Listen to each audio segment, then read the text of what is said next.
मजलिस इत्तेहादुल मुस्लिमीन के 4 MLAs को मजलिस से तोड़ा, और सबसे बड़ा इसमें मुजरिम तेजस्वी यादव और RSS के बाद अगर कोई है तो जोकी हार्ट का वो शाहनवाज है।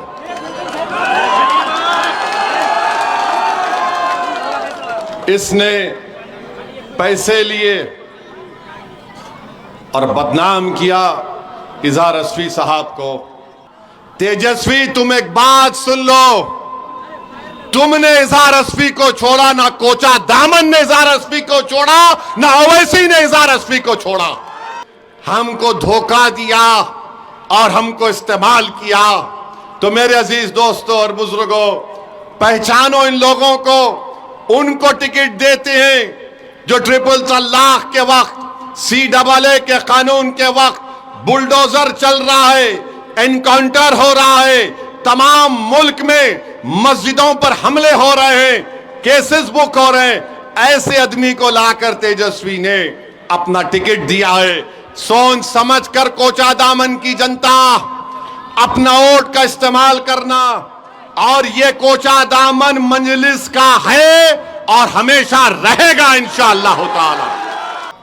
तेजस्वी यादव ने आज मीडिया को इंटरव्यू देते हुए कहा कि असदुद्दीन ओवैसी से मीडिया के लोगों ने पूछा, एक मोहतरमा ने पूछा कि आप ओवैसी से क्यों इत्तेहाद नहीं किए, तो तेजस्वी ने कहा कि ओवैसी, क्या कहा उसने, ओवैसी एक्सट्रीमिस्ट है, चरमपंथी है, इंतहा पसंद है, दहशतगर्द है।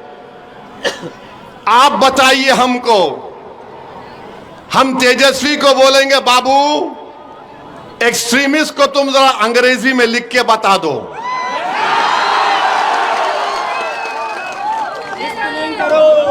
हमको एक्सट्रीमिस्ट बोलता है, नहीं सुनिए, हमको एक्सट्रीमिस्ट क्यों बोलता है?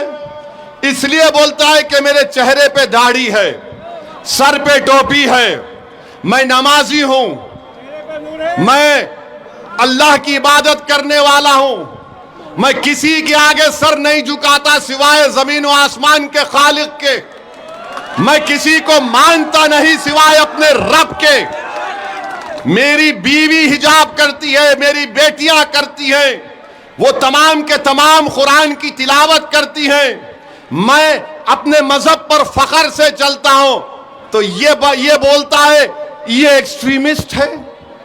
अगर ये एक्सट्रीमिस्ट है तो तेजस्वी सुन ले, कान को साफ करके सुन ले, मैं और मेरी औलाद सुबह क़यामत तक रहेगी तो हमेशा हम अल्लाह की इबादत करते थे, करते रहेंगे। हम कुरान को अल्लाह का कलाम मानते थे, मानते रहेंगे। हम रसूल अल्लाह सल्लल्लाहु अलैहि वसल्लम पर, उनकी अजमत पर अपना सब कुछ कुर्बान करते आए और करते रहेंगे। अगर रसूल अल्लाह सल्लल्लाहु अलैहि वसल्लम का उम्मती होना एक्सट्रीमिस्ट है तो सुन तेजस्वी, मुझे फख्र है कि मैं आका का उम्मती हूं, मुझे फख्र है। और बोलता है एक्सट्रीमिस्ट है। तो बताओ, ये तमाम कोचा दामन सीमांचल के लोग जो लुंगी और सर पे टोपी पहनकर, ये गले में डालकर खेतों में काम करते हैं, और नमाज का वक्त होता तो हमारी बहनें, हमारी माएं सब अल्लाह के आगे सर्वसजूद हो जाती हैं, क्या ये तमाम चरमपंथी हैं तेजस्वी? एक दुर्गा वाहिनी RSS की तंजीम के एक मोहतरमा को टिकट दिया, वो एक्सट्रीमिज्म नहीं है? राबड़ी देवी से इन्होंने अवार्ड दिलवाया एक शख्स को जिसका नाम कामेश्वर यादव है। कामेश्वर यादव वो है नौजवानों, आज से 35 साल पहले भागलपुर में फसाद हुआ था, जहां पर तुम्हारे बुजुर्गों को काट कर खेतों में डाल दिया गया था और उनकी लाशों को दफनाया भी नहीं गया था, तो उनकी लाशों के ऊपर फूल गोभी उग गई थी। जो आरोपी है कामेश्वर यादव को तुमने अवार्ड दिया, बताओ मैं एक्सट्रीमिस्ट हूं? सुनो कोचा दामन और सीमांचल और बिहार की जनता, जो 14% रहकर वजीर आला बनना चाहता है, यह उसकी सोच है कि जिसके सर पे टोपी और दाढ़ी है उसको चरमपंथी कहता है, आतंकवादी कहता है। बताओ इस तेजस्वी में और मोदी में अब क्या फर्क बाकी रहा? क्या फायदा इन लोगों को इख्तिदार की कुर्सियों पर बिठाने का, जब एक 8 साल का बच्चा 7 दिन के लिए अपनी मां से महरूम हो गया और तेजस्वी एक लफ्ज नहीं बोल सके। याद रखो तेजस्वी, तुम मुझे चरमपंथी आतंकवादी कहकर तुमने कोचा दामन और सीमांचल की जनता की तौहीन की है। तुमने हैदराबाद, तेलंगाना, महाराष्ट्र, उत्तर प्रदेश की जनता की तौहीन की है। तुम्हारी यह ज़हनियत है कि जो तुम्हारे सामने नहीं झुकता, जो तुम्हारे सामने नहीं बिकता, जो तुम्हारे बाप से नहीं डरता, तुम उसको चरमपंथी कहते हो।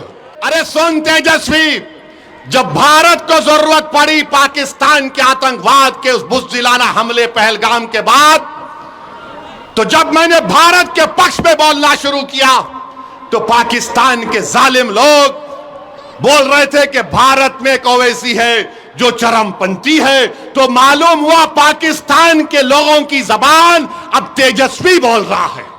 बोलो बाबू बोलो, याद रखो तेजस्वी, असदुद्दीन ओवैसी को तुमने पहचाना नहीं, तुम जानते नहीं असदुद्दीन ओवैसी को। मैं बागों में चलकर, चमन में चलकर यहां तक नहीं पहुंचा सीमांचल को। मैं 4 मरतबा जेल को गया हूं। एक वक्त 45 दिन अकेले जेल में था, जेल की कोठरी में था। चंद्राबाबू नायडू समझ रहा था कि ओवैसी को अकेले जेल की कोठरी में रखने से ये टूट जाएगा। मैं टूटा नहीं, मेरे अल्लाह का करम था। मैं दुआएं करता था, मस्जिद उस जेल में नमाजें पढ़ता था और अल्लाह से दुआ करता था कि रब्बे करीम, जेल को जाना सुन्नत है, तू मेरी इस चीज को कबूल कर ले। और मेरे जिंदगी का अजीम मकसद ये है, जेल में मैंने दुआ की कि परवरदिगार, ये जिंदगी तेरी दी हुई अमानत है। मेरी आंख तू बंद करने से पहले मेरी एक ही दिली तमन्ना है कि गरीब और मजलूम अवाम की एक सियासी क़ियादत खड़ा कर दे।